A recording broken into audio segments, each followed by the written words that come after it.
కానీ కాలేబు యెహోషువ ఏమన్నారు తెలుసా? రే, ప్రభు మనని బట్టి ఆనందించాడు అనుకో, ఆ దేశం ఫ్రీగా ఇస్తాడు పాండయ్య, ప్రభులో ఆనందిద్దాం. వాళ్ళ ఫిక్సేషన్ అంతా ప్రభుని ఆనందింపజేయాలి. ఆయనను ఆనందింపజేయాలంటే ఆయన ఏం చేస్తే ఆనందపడతాడని ఆయనను సంతోషపెట్టే ఆలోచన, ఆయనను ఆనందింపజేసే ఆలోచనలో వీళ్ళు పడి ఉన్నారు. అందుకే 2 కుటుంబాలు మాత్రమే పోయినాయి, మిగతా వాళ్ళందరూ రాలిపోయినారట. కారణం, దిమాగ్ అచ్చా నహీ హై భయ్యా, సోచనే కా అచ్చా నహీ సోచ్ రే ఆప్, अच्छा सोचो, बुरा कभी नहीं सोचना. హల్లెలూయా. మంచిగా ఆలోచించాలి. దేవునికి స్తోత్రం. హల్లెలూయా. ఇప్పుడు మాటలు అనిపించుకునేది ఎవరు? మోషే. మాటలు ఎవరి గురించి అన్నారు? మోషే గురించి కదా. సనిగింది మోషే మీద, గొనిగింది మోషే మీద, కానీ దేవుడు కోపం వచ్చింది, దేవునికి రోషం పుట్టింది. ఏమనుకుంటున్నారు మోషే గురించి? వాడు నా ఇల్లంతట్లో నమ్మకమైనాడు, భూమి మీద మిక్కుల దీనుడో, అటువంటిని పట్టుకొని మీరు ఎంత ధైర్యం రా మీకు బయటికి పడ్డ. ఆ ఉగ్రతను చూసి మోషే ఏం చేశాడు తెలుసా? వాళ్ళ అక్కకు నొసట ఏం పుట్టిందట? కుష్ఠం పుట్టగానే దేవుడిని సన్నిధిలో సాష్టాంగపడి ప్రార్థన చేస్తున్నాడు మోషే. అదే విజ్ఞాపన అంటే. ఆమేన్. నీ కండ్ల ముందు ఎవరైనా జబ్బుతో ఉన్నారనుకో, నీ కండ్ల ముందు ఎవరైనా రోగంతో ఉన్నారనుకో, నీ కండ్ల ముందు ఎవరైనా తాగి పడిపోయినారనుకో, నీ కండ్ల ముందు కొట్లాటలు జరుగుతున్నాయి అనుకో, నీ కండ్ల ముందు భార్యాభర్తలు ఫైటింగ్స్ అవుతున్నాయి అనుకో, తమాషలు చూసే జీవితాలు కాదు మనవి. వాళ్ళ గురించి ఏడవాలి, వాళ్ళ గురించి ఏం చేయాలా? విజ్ఞాపన చేయాలి. అయ్యో ప్రభువా, త్రాగుడుతనముతో ఈ కుటుంబం నాశనం అయిపోతుందయ్యా, కట్టండి అయ్యా. అయ్యో నాయన, మనస్పర్ధలు వచ్చి వీళ్ళు సమస్యలకు వెళ్ళిపోతున్నారయ్యా, శాపాలు అనుభవిస్తున్నారయ్యా, నాయన కనికరించు, నాయన జ్ఞాపకం చే. ఈ ఏడుపు మనకు ఉండాలా? హల్లెలూయా. ఒకరోజు చాలా అర్జెంటుగా వెళ్తూ ఉంటే అక్కడ పెద్ద గొడవ జరుగుతూ ఉంది. అందరు జనాలు గుంపులు కూడుకొని ఉన్నారు. 2 కొట్టుకుంటున్నారు, మామూలుగా కాదు. మళ్ళీ తెలిసింది ఏంటంటే వాళ్ళిద్దరు అన్నదమ్ములే అంట. ఒక తల్లికి పుట్టినోళ్ళే, ఒక గర్భంలో నుంచి వచ్చినోళ్ళే. వీళ్ళు కొట్లాడుకుంటుంటే లోకమంతా తమాషా చూస్తూ ఉంది. దేవునికి స్తోత్రం. నేను అప్పుడు ఏదో మీటింగ్కి వెళ్తున్నాను, ఏదైంది, టైం అయిపోతూ ఉంది, అక్కడ ఫుల్ ట్రాఫిక్ జామ్ అయిపోయింది. అటువంటి సమయంలో నిలబడి బైక్ నుంచి అట్లా చూస్తే 2 కొట్టుకుంటూ ఉంటే ఒక ప్రార్థన చేశాను. వీరి మధ్యలో పనిచేసే ప్రతి విధమైన దుష్టుని కార్యాలను, అశాంతిని కలగజేసే దయ్యాలను యేసు క్రీస్తు నామములో బంధిస్తున్నాను. 2 నిమిషాల ప్రార్థన. అందరు ఆమేనని చెప్పండి. ట్రాఫిక్ క్లియర్ అయిపోయింది, బండి ముందుకు వెళ్ళిపోయింది. ఏమైందంటే ఆ ప్రార్థన అయిపోయిన నిమిషంలోనే ఆమేన్, ఇప్పుడు కాదురా మళ్ళా చూసుకుంటా అనుకుంటే ఒక్కొక్కడు వెళ్ళిపోయినాడు, ఎవరు లేడు ఇంకా. ఆమేన్. అంటే నువ్వు ఆ కొట్లాటలు చూసి అవన్నీ చూసి ఇంటికి పోయి దేవా ఏం అవసరం లే. నువ్వు ఉన్న ప్రాంతంలోనే ఆమేన్. వాక్యం ఏమంటుంది తెలుసా? మనము ఆయన ఎటువంటి ఆపత్కాలంలో నాకు మొర్ర పెట్టండి, నేను మీకు ఉత్తరం ఇస్తాను అన్నాడు. హల్లెలూయా. నువ్వు ఎక్కడున్నా హృదయం వచ్చేయాలన్నమాట. కొంతమంది శాపాలు అనుభవిస్తూ, పేదరికాన్ని అనుభవిస్తూ, దరిద్రంగా అనుభవిస్తుంటే ఏడవాల, వాళ్ళ కోసం కన్నీరు కార్చాల. కొంతమంది ఫారినర్స్ వచ్చారు. మేము బైబిల్ కాలేజీలో ఉన్నప్పుడు ఒక టీం యవనస్తులు బైబిల్ కాలేజ్ నుంచి వాళ్ళని పంపించారు అన్నమాట. అక్కడికి మా దగ్గరికి వచ్చారు. వాళ్ళు వర్షిప్ చేస్తున్నారు, మేమంతా వర్షిప్ చేస్తూ ఉన్నాం. వాళ్ళంతా నిలబడి ఆరాధిస్తున్నారు. చాలా బలమైన ఆత్మ దిగొచ్చింది. ఇంకంతా అయిపోయిన తర్వాత వాళ్ళు సాయంకాలం ఒక మీటింగ్ తీసుకుపోయింటే అక్కడ కొంతమంది ఈ అంటే వీకర్ సెక్షన్స్ ఎక్కడెక్కడో ఉంటారు కదా, పిల్లలందరూ సీవిడి గార్చుకుంటా, సరిగా బట్టలు లేక, సరిగా తిండి లేక, వాళ్ళు ఒకలా ఉంటారు. వాళ్ళందరూ వచ్చారు ఆ మీటింగ్కి. ఈ ఫారిన్ వాళ్ళు అంతా ఏం చేశారు తెలుసా? చిన్న పిల్లల్ని ఇట్లా పట్టుకొని కడుచుకొని అని ఏడుస్తున్నారు. మామూలుగా ఏడవడంలే. ఎంత ఏడుస్తున్నారంటే మామూలుగా ఏడవడంలే. అప్పుడు నేనేం చేశాను, మెల్లగా ఉండి ఒక ఫారిన్ ఆయన దగ్గర పోయి అన్నాను, వై యు ఆర్ క్రయింగ్ అన్నాను. ఎందుకు ఏడుస్తున్నావు అంటే ఏమంటున్నాడు తెలుసా? మా దేశంలో ఇటువంటి పరిస్థితి మేము ఎప్పుడు చూడలేదు. ఇటువంటి పరిస్థితి ఇంత దరిద్రంగా ఉంటుందని మేము ఫస్ట్ టైం చూస్తున్నాం. కాబట్టి వాళ్ళని చూసిన మరుక్షణమే మాకు అనిపించింది, మమ్మల్ని ఆశీర్వదించిన దేవా వీళ్ళని కూడా ఆశీర్వదించు నాయనా. హల్లెలూయా. ప్రేయర్ రిక్వెస్ట్ ఎవరు చెప్పలే వాళ్ళకు, అయ్యా మాకు తిండి లేదయ్యా, ఆహారం లేదు, మాకు బట్టలు లేవు, మాకు ఆరోగ్యాలు లేవు, మా కోసం ప్రార్థన, ఎవరు చెప్పలే. వాళ్ళంతటా వాళ్ళు ఏం చేస్తున్నారు? Praise lord. ఈరోజు సంఘం మారాలా, నోరు మాట అన్నీ మారాలా. ఆమేన్.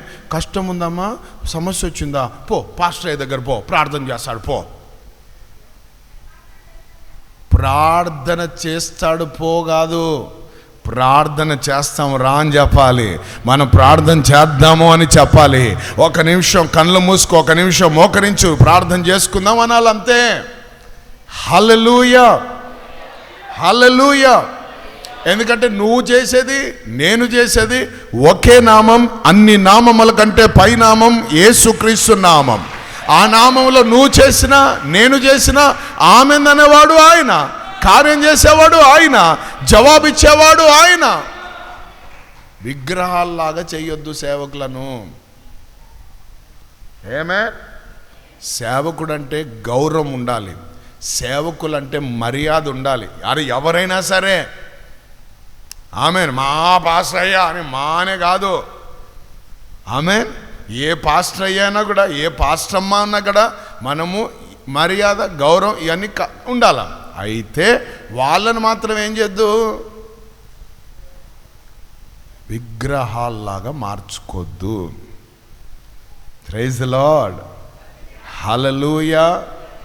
కొంతమంది ఫోటోలు పెడుతుంటారు వాళ్ళ ఫోన్లలో దానిలలో, నేను వాళ్ళని తిడతాను.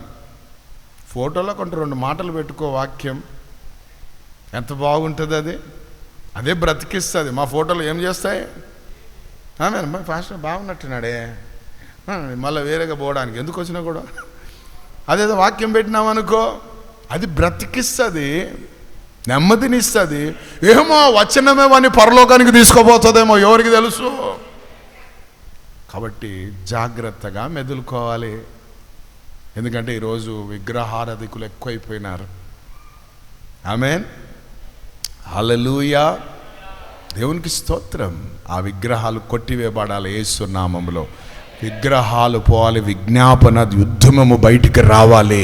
ఏడ్చేవాళ్ళు కావాలి, నిలబడేవారు కావాలి. దేవునికి మనుషులకు మధ్యలో ఆ గ్యాప్ని, ఆ ఖాళీ ప్రాంతాన్ని పూడ్చేవారు కావాలా. మధ్యరాత్రుల్లో లేచి ఏడ్చేవాళ్ళు కావాలి, తెల్లవారుజామున లేచి అంగలార్చేవారు కావాలి, సమయమందు అసమయమందు ప్రభు సన్నిధిలో కూర్చొని కన్నీళ్లు గార్చేవారు కావాలి. నెహెమ్యా లాంటి వాళ్ళు కావాలా.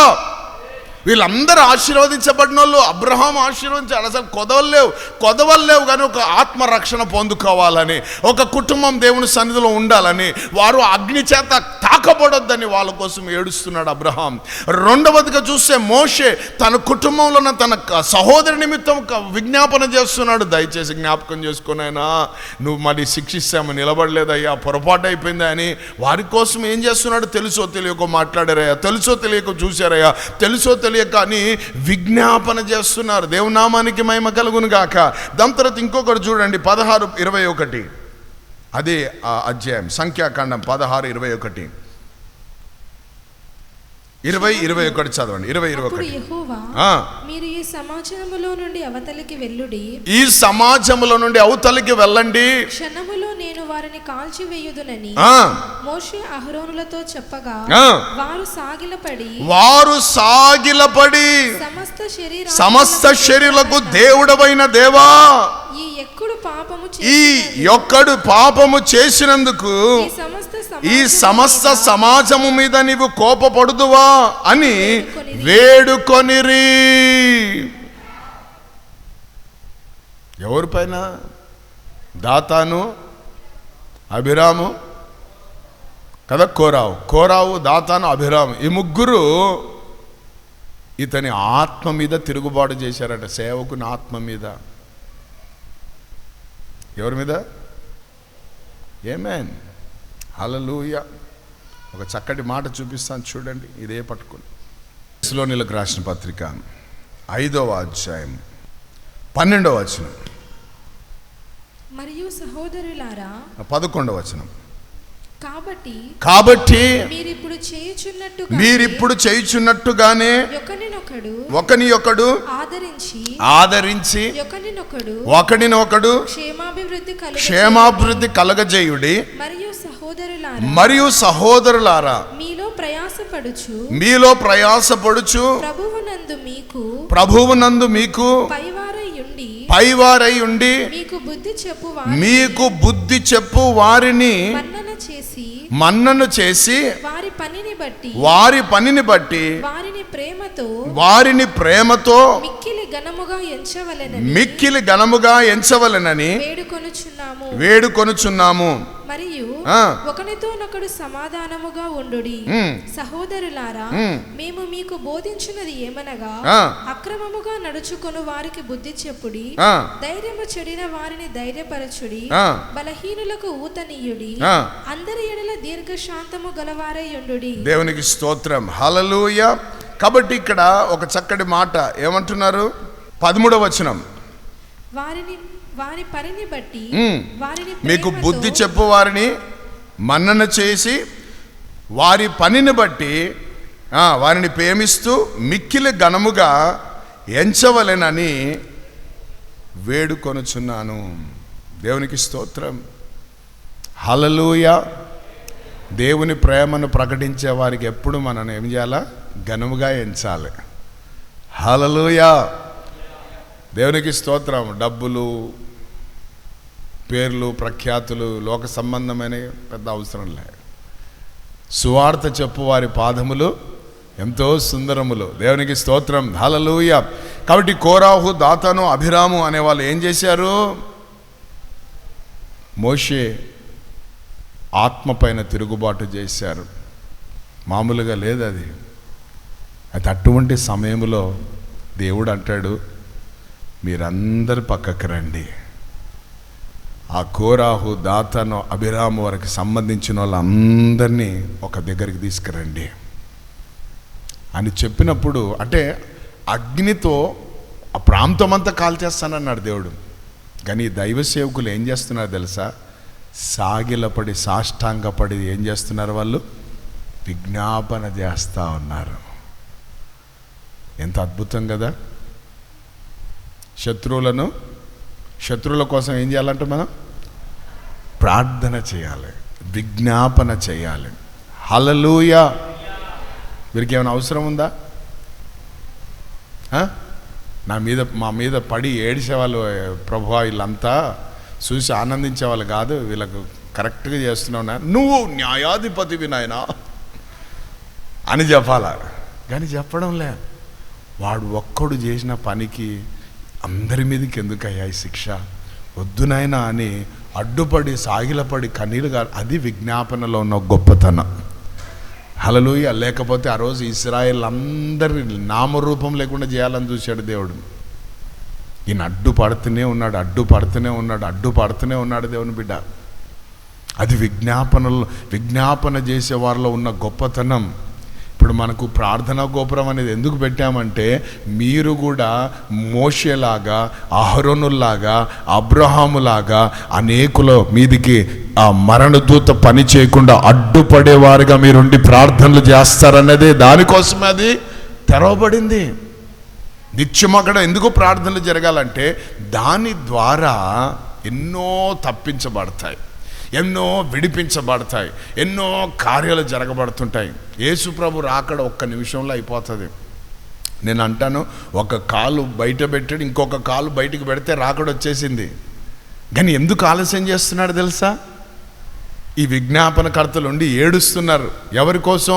వాళ్ళ ఇండ్లలో ఉన్న వాళ్ళ కోసం, వాళ్ళ రక్త సంబంధుల కోసం, వాళ్ళ బంధువుల కోసం, వాళ్ళ పిల్లల కోసం, వాళ్ళ కుటుంబాల కోసం, వాళ్ళ స్నేహితుల కోసం.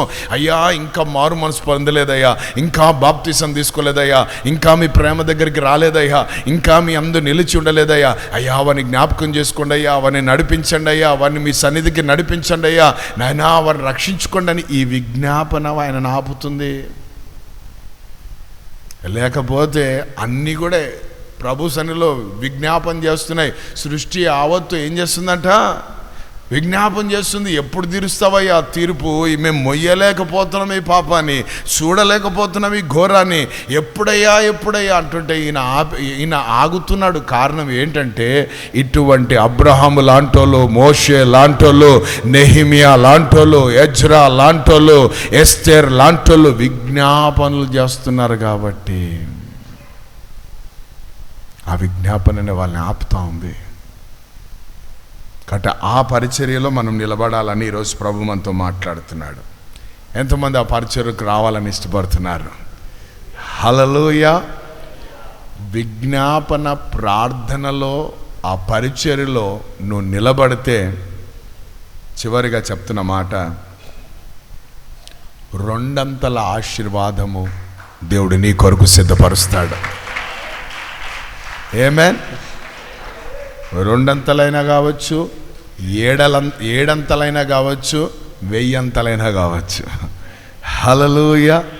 So every time you must cry unto the Lord. ఏడుస్తూనే ఉండాలా.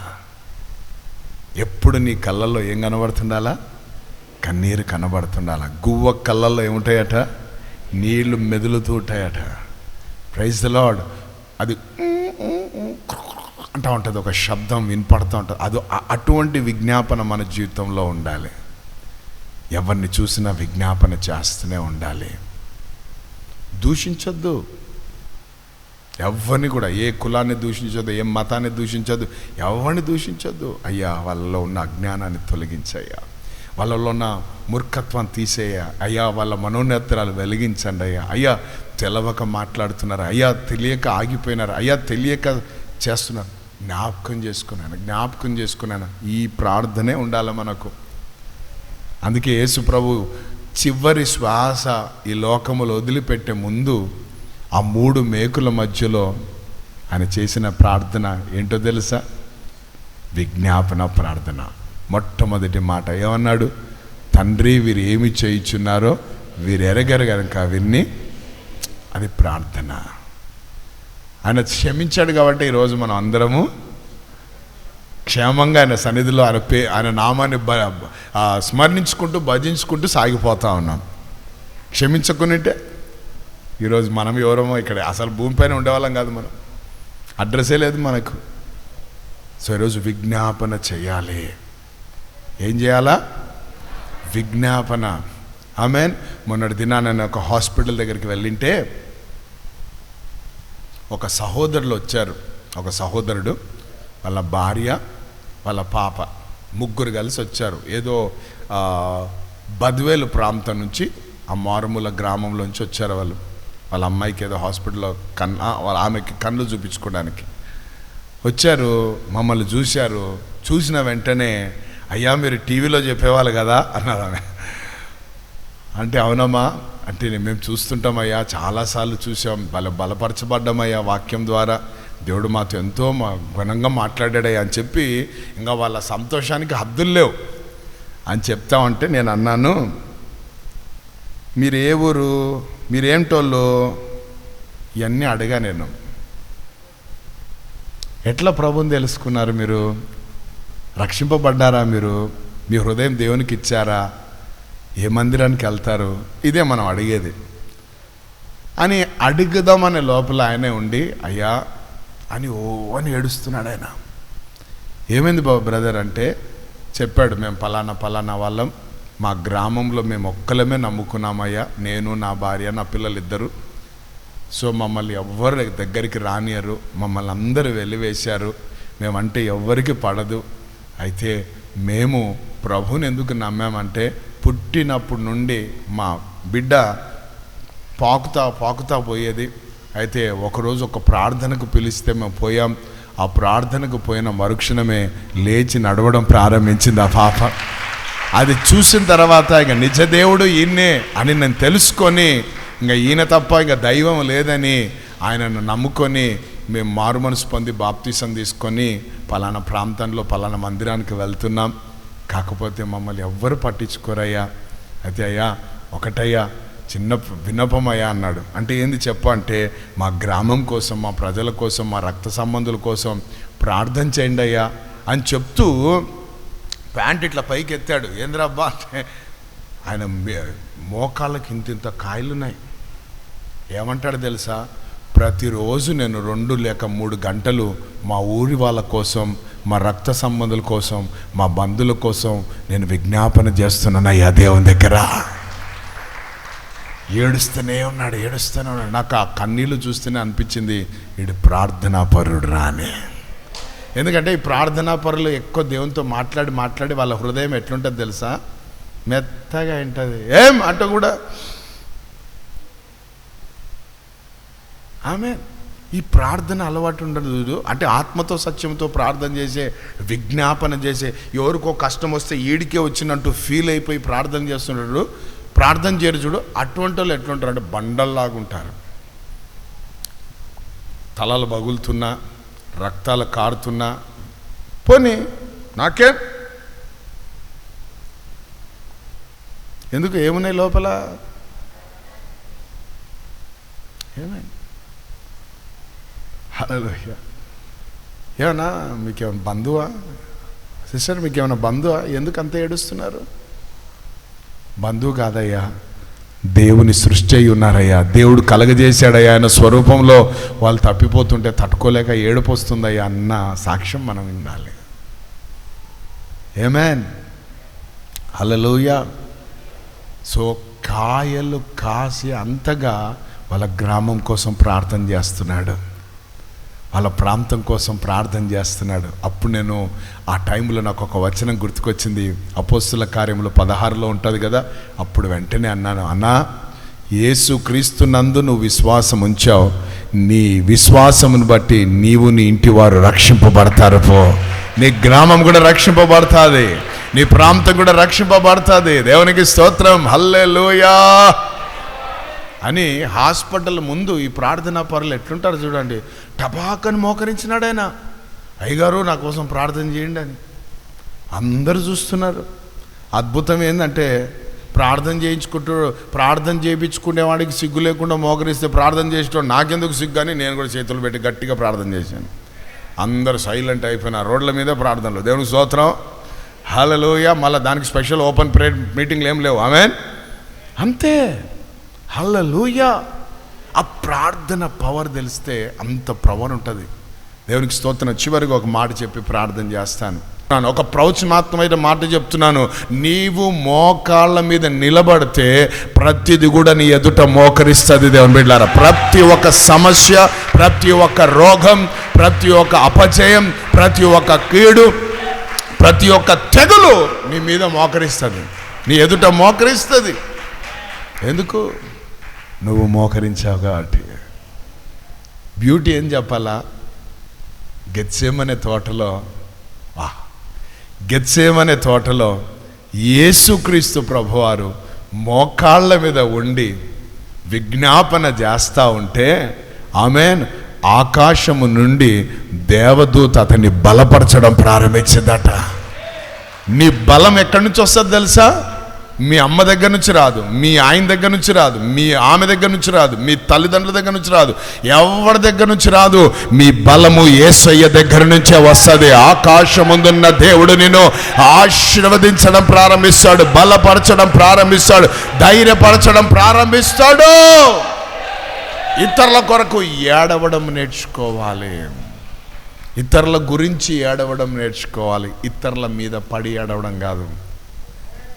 సో ఇతరుల గురించి ఏడిచే గ్రూపులో మనం ఉండాలి, విజ్ఞాపన ఉద్యమంలో మనం ఉండాలి. హల్లెలూయా. ఒకరి యొక్క అవసరతలు ఒకరు చెప్పుకొని ప్రార్థనలు చేసుకోవాలి, దాంట్లో తప్పేమీ లేదు. హల్లెలూయా. మా అవసరతలు అంతా పాస్టర్గా చెప్తాం, ఆయనే చేస్తే పోతాయంటే అది తప్పది. వాక్యం ఏం చెప్తుంది తెలుసా? ఒకరి భారాలు ఒకరు మోసుకోవాలి. దేవునికి స్తోత్రం. నాకు బాగాలేదనుకో నేను మీకు చెప్తాను, మీరు బాగాలేదనుకో ఒకరి ప్రార్థన ఒకరు, దాంట్లో మంచి బ్లెస్సింగ్స్ ఉంటాయి. హల్లెలూయా. పాస్టర్లుగా ఏమంటావు, అన్న ప్రార్థన చేయండి అన్న, ప్రార్థన చేస్తాంలే అని. ప్రభువా, ప్రార్థన అవసరతలు కోరుకున్న వారందరినీ జ్ఞాపకం చేసుకో, యేసు నామములో ఆమెందంటే అయిపోయాయి.